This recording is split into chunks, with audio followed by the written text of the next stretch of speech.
तो हेलो दोस्तों, मेरा नाम है ओमकार और आप देख रहे हैं टेक्नोलॉजी यूट्यूब चैनल। और इस वीडियो में हम बात करने वाले हैं माइक्रो कंट्रोलर और माइक्रो प्रोसेसर्स के बारे में। तो बेसिकली हम इस वीडियो में ये जानेंगे कि माइक्रो कंट्रोलर क्या होता है, माइक्रो प्रोसेसर क्या होता है और बेसिकली इन दोनों में क्या डिफरेंस होता है, इसी के बारे में बात करेंगे हम इस वीडियो में। तो करते हैं वीडियो शुरू। तो सबसे पहले बात करते हैं इन दोनों के डिफरेंस के बारे में। तो बेसिक और सबसे ज़्यादा इंपॉर्टेंट जो डिफरेंस है इन दोनों में, माइक्रो कंट्रोलर में और माइक्रो प्रोसेसर में, तो वो है प्रोसेसिंग पावर का। मतलब प्रोसेसिंग पावर किसकी ज़्यादा है और किसकी कम है। तो आपको बेसिक सिर्फ इसी से पता चल, नाम से ही पता चल गया होगा कि किस में ज़्यादा प्रोसेसिंग पावर है। तो माइक्रो प्रोसेसर में बहुत ज़्यादा प्रोसेसिंग पावर है, क्योंकि उसके नाम में भी प्रोसेसर आ रहा है। तो आपको पता होगा कि इसमें बहुत ज़्यादा प्रोसेसिंग पावर होती है। लेकिन माइक्रो कंट्रोल में इतनी ज़्यादा प्रोसेसिंग पावर नहीं होती। ये एक्चुअल में बनाया गया है माइक्रो कंट्रोल एक छोटे मोटे प्रोसेसिंग के लिए। तो इस वजह से इसमें ज़्यादा प्रोसेसिंग पावर की ज़रूरत भी नहीं होती। लेकिन माइक्रो प्रोसेसर बना ही जाता है किसी बड़े प्रोसेसिंग डिवाइस के लिए, जैसे कंप्यूटर हो गया या आपका मोबाइल हो गया।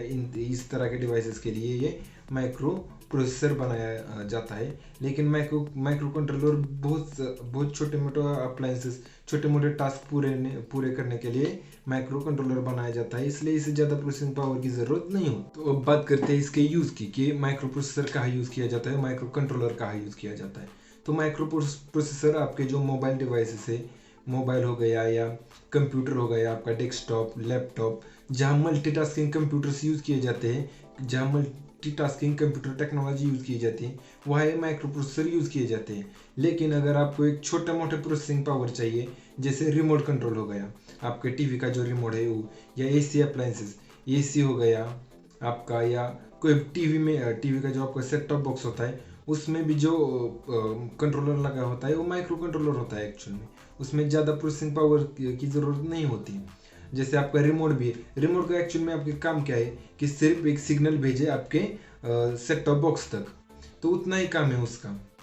तो उसमें सिंपली कोई भी आप उसमें एक इतना बड़ा एक माइक्रो प्रोसेसर तो नहीं लगा सकते ना उसमें। ये पूरा सॉफ्टवेयर फर्मवेयर जो भी हो गया उसे रन करने के लिए पूरा का पूरा आप क्या क्या लगाओगे उसमें माइक्रो प्रोसेसर लगाओगे, उसके बाद आपको रैम लगानी पड़ेगी, उसके बाद आपको स्टोरेज लगानी पड़ेगी, उसके बाद आपको आउटपुट और इनपुट के पोर्ट्स लगाने पड़ेंगे। तो इतने चार के जगह जो ये चार पार्ट्स है, इनके जगह आप सिर्फ एक माइक्रो कंट्रोलर लगाओगे उसकी जगह आपके रिमोट में, और वो ये चारों का काम ये सिर्फ ये माइक्रो कंट्रोलर अकेला ही कर देगा। इस वजह से आपकी जो प्रोडक्शन कॉस्ट होती है वो बच जाती है। इसी के लिए मेनली प्रोडक्शन कॉस्ट कम करने के लिए बनाया जाता है माइक्रो कंट्रोलर को। माइक्रो कंट्रोलर में आपको प्रोसेसर भी मिल जाएगा, एक ही चिप में प्रोसेसर, रैम, रोम, इनपुट और आउटपुट्स के पॉइंट्स, ये सभी सिर्फ एक ही चिप में मिल जाएंगे। इसलिए आप देखते होंगे कि आर्डिनो जो किट होता है उसमें ज़्यादा चिप्स आपको नहीं देखने को मिलते। सिर्फ एक ही मेन जो चिप होता है, सिर्फ एक ही लगा हुआ होता है, क्योंकि उसी में सब कुछ डाल दिया होता है। रैम भी उसी में होगी, स्टोरेज में जो आपका कोड होगा वो भी उसी में स्टोर होगा, वही से वो रन हो जाएगा। इसी तरह से वो बेसिकली काम करता है। वो एक्चुअल में एक कंप्यूटर ही पूरा का पूरा कंप्यूटर का जो हार्डवेयर है वो एक ही चिप में डाल दिया जाता है। इस वजह से वो मतलब यूज़ करने में बहुत ज़्यादा इजी हो जाता है किसी भी टेक्निकल बंदे के लिए। वो क्या मतलब, अगर आपको कोई प्रोडक्ट निकालना है, क्या वो रैम ढूंढोगे या प्रोसेसर ढूंढोगे या स्टोरेज वगैरह, क्या क्या किस तरह के प्रोडक्ट्स आप ढूंढोगे। इससे अच्छा होता है आपके लिए कि सिंपल से आप एक माइक्रो कंट्रोलर खरीदो और आपका काम निकल जाएगा बस। अगर आपको बहुत आसान प्रोडक्ट बनाना है तो वो आपको लिए माइक्रो कंट्रोलर आपको वो काम करके दे देगा। ज़्यादा आपको हार्डवेयर की भी ज़रूरत नहीं होगी और ज़्यादा पैसे खर्च करने की भी ज़रूरत नहीं होगी। लेकिन हाँ, माइक्रो कंट्रोलर बहुत कम आपको प्रोसेसिंग पावर देता है माइक्रो प्रोसेसर के मुकाबले में, बहुत ज़्यादा कम। आप इसी से पता लगाइए कि माइक्रो प्रोसेसर जो है तो वो स्टार्ट होता है 1 गीगाहर्ट्ज से, और माइक्रो कंट्रोलर जो होता है वो सिर्फ ज़्यादा से ज़्यादा 8 से 9 मेगाहर्ट्ज पे काम करता है। तो आप ये डिफरेंस पता कर सकते हैं कि कितनी ज़्यादा प्रोसेसिंग पावर होती है माइक्रो प्रोसेसर में और कितनी कम प्रोसेसिंग पावर होती है माइक्रो कंट्रोलर में। इसके अलावा उसमें रैम भी ज़्यादा, रैम उसमें केबी में होती है। आपको माइक्रो प्रोसेसर में रैम टीबी में मिल जाएगी, इतनी ज़्यादा रैम आप डाल सकते हो माइक्रो प्रोसेसर में।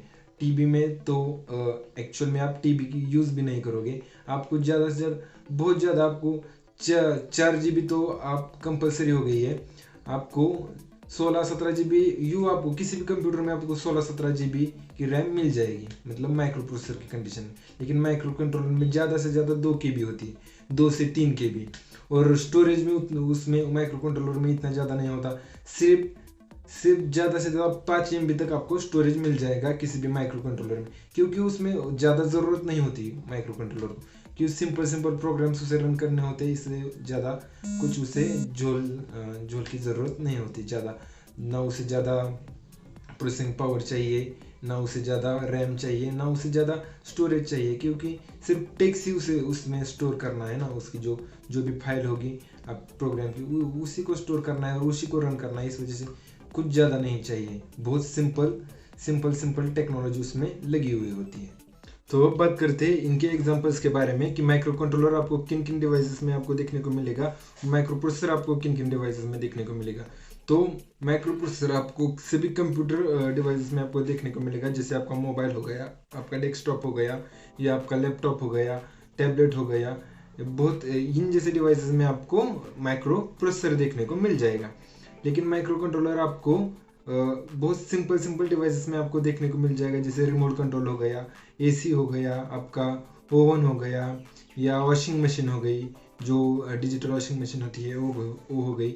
इन जैसे डिवाइसेस में आपको माइक्रो कंट्रोलर देखने को मिल जाएगा, जिस डिवाइस का मेन पर्पस कोई मल्टीटास्किंग नहीं है, जो मल्टी प्रोग्रामिंग नहीं है, उन डिवाइसेस में आपको बेसिकली ज़्यादातर आपको माइक्रो कंट्रोलर देखने को मिलता है। ज़्यादा से ज़्यादा 1-2 प्रोग्राम जिन्हें रन करने होते हैं, बेसिक मतलब पता है कि एक्चुअल में आपको क्या करना है, तो आपको वहाँ माइक्रो कंट्रोलर आपको देखने को मिल जाएगा।